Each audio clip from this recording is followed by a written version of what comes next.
Bafowethu, into ongayazi inkulu kunawe. Nazi-ke indaba zasekhaya bafowethu esiniphathele zona ey'khuluma ngephalaphala. Yabona-ke namhlanje-ke i-IPID ikhiphe isitatimende esiqonde ngqo ngezindaba zephalaphala. Ikubeke ngokusobala ukuthi bonke abantu ababembandakanya uku-investigate-a nokudila nokurekhava noma ukuthola iy'mali zephalaphala lezi ezay'ntshontshophela iy'zumbulu zamadola abawulandelanga umthetho, futhi kwakungekho emthethweni indlela abebenza ngayo. Basebenzisa imali ye-state ngokungekho emthethweni. So indaba yephalaphala kwethu, ayi, engathi iyabuya ithatha elinye igxatha. Nizomuzwa uSiril Ramaphosa ukuthi uzoqhamuka namanye amanga futhi athini-ke manje? Uzoqhamuka nje nenye ingijikhwebu nje noba niyamaziyo ukuthi awuyinkunzi-ke emangeni, awuyinkunzi uRamaphosa emangeni. Uyalilalisa ulimi uma ngabe uye emangeni, umnikazi wamanga impela uRamaphosa. So-ke nizoke nizwe-ke. Nanti udaba lokuqala, iphoyinti lokuqala nje elikhishwe yi-IPID luthi a theft in Phala-Phala was not properly reported. IPID found Major General Rod knew about theft but did not open the formal case or report it into National Commissioner as required. Njoba esho-ke la ukuthi uGeneral Rod wayazi ngalolu daba kodwa akalirephotanga, akayivulanga icala futhi akalirephotanga ku-commissioner lolu daba. So number 2, i-allegation yesibili ithi a senior police secretary investigated the theft. IPID found Rod conducted an unauthorized private investigation instead of handling the matter to the proper SAPS investigation. Le ndaba yasephalaphala inobuqhophololo, ibiyenziwa ngey'ndlela ey'rongo, kusetshenziswa ama-resources estates budlabha, iy'mali zentela budlabha. Number 3, allegation yesithathu, a police unlawfully questioned suspect. IPID found that Rhoda personally interviewed a suspect and raised concerns about whether their legal rights were properly explained. Wayengenalo ilungelo lokuthi abuze imibuzo uGeneral Rod kwi-suspect eyayintshontsha imali lapha kwiphalaphala. Wayengenalo ilungelo, libe lingekho icala elivuliwe. Number 4, suspects were unlawfully apprehended, posing kidnapped. IPID found that evidence suggesting that suspects were brought to Phala-Phala and questioned outside normal legal process, including one suspect illegally arriving with hands tied up. So uyabona ukuthi kuningi okwenzeka la okungekho emthethweni okuphathelene nephalaphala. Okay, asiye futhi ku-number 5, i-allegation yesi-5. SAPS resources were used for a private matter. IPID found a police officer, vehicle, flights, and accommodation were used to trace suspect linked to the theft of the president's private cash.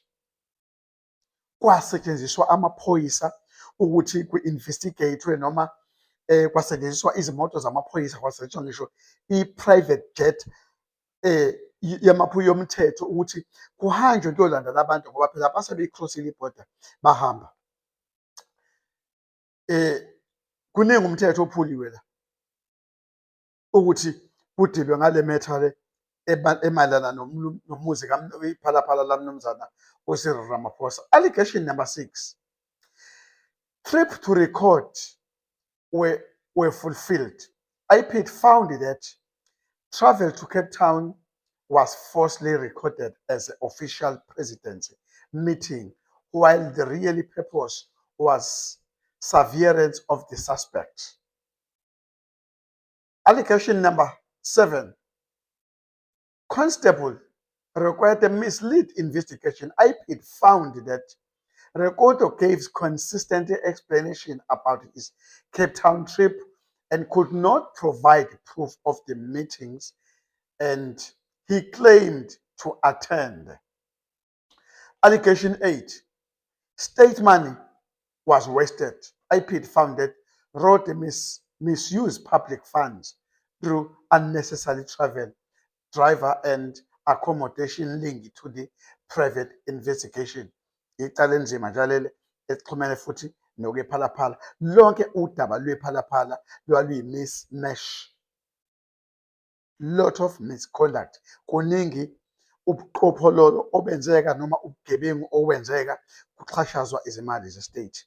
Ingakho kwathiwa after kule commission eyayikhethiwe kwaphuma ukuthi uRamaphosa kuzofuneke makaphendulo eminye imibuzo. Kuze kube manje uRamaphosa akakaze aphendule imibuzo emalelana nephalaphala. Number 9. Possible improper Namibia trip border conduct. IPID found a suspicious travel and accommodation record that may support claims of cross-border activities linked to the matter. Allegation 10. SAP tried to conceal the matter. IPID found that Phala theft was not reflected in SAP's annual report, raising concerns, a cover-up. And IPID recommended that disciplinary action against Major General Roth and Constable Rehoto for misconduct, misuse of resources, and possible dishonest. Kushubile-ke manje la uRamaphosa kuzofuneka ephendule because yonke lento iyayenzeka in the name of umnumzana uCyril Ramaphosa. Yonke lento iyayenzeka ukuthola izimali esitholakala kuphi kwiphalaphala. Ukube namkhumbula abafowethu uArthur Fraser. Kube namkhumbula uArthur Fraser. Umvusi wale nyamazana kwaku-Arthur Fraser owavusa le nyamazana. Yonke lento yephalaphala, yonke ukuthi akuvula ngacala kwenzeka ngalutho kwaku-Arthur Fraser. And namanje lento yephalaphala isalokhu ivela. So still uCyril Ramaphosa udinga ukuthi aphendule.